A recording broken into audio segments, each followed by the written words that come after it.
President Trump said Friday that his 3-hour summit with Russian President Vladimir Putin in Alaska made, quote, progress on many key points, but produced no final agreement to end the war in Ukraine.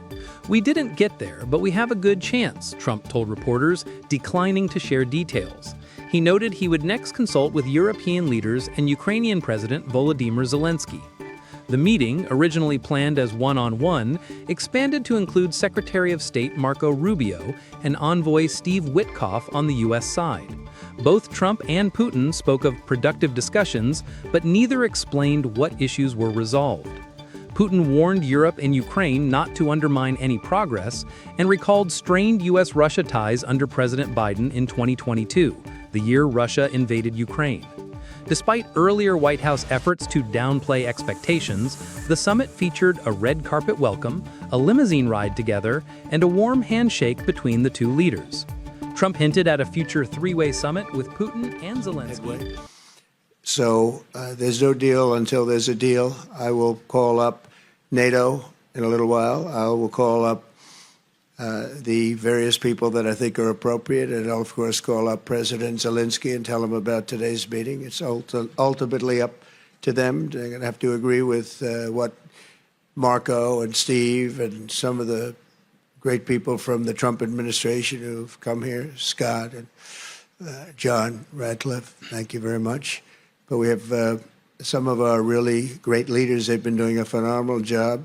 We also have some tremendous Russian business representatives here, and I think, you know, everybody wants to deal with us. We've become the hottest country anywhere in the world in a very short period of time, and we look forward to that. We look forward to dealing. We're going to try and get this over with. We really made some great progress today. I've always had a fantastic relationship with President Putin, with Vladimir.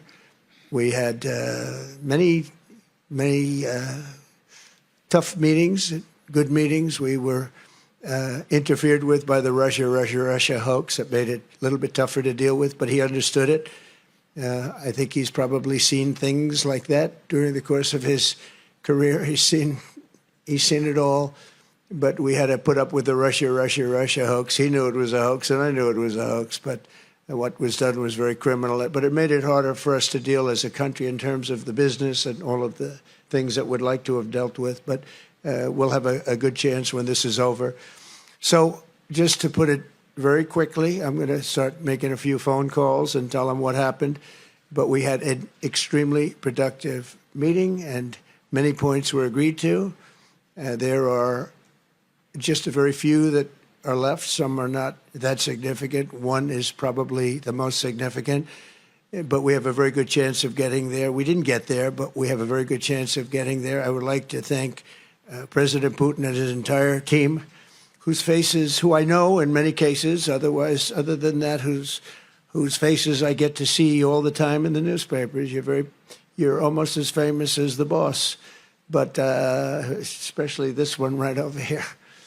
But we had some good meetings over the years, right? Good, productive meetings over the years, and we hope to have that in the future. But let's do the most productive one right now. We're going to stop really 5, 6, 7,000, thousands of people a week from being killed, and President Putin wants to see that as much as I do. So, again, Mr. President, I'd like to thank you very much, and we'll speak to you very soon and probably see you again very soon. Oh, that's an interesting one. I don't know. I'll get a little heat on that one, but I could see it possibly happening. Thank you very much, Vladimir. And thank you all. Vladimir Putin is the man of war, talking peace. But his version doesn't translate well in Ukraine. For Donald Trump, the follow-up call to Kyiv won't necessarily...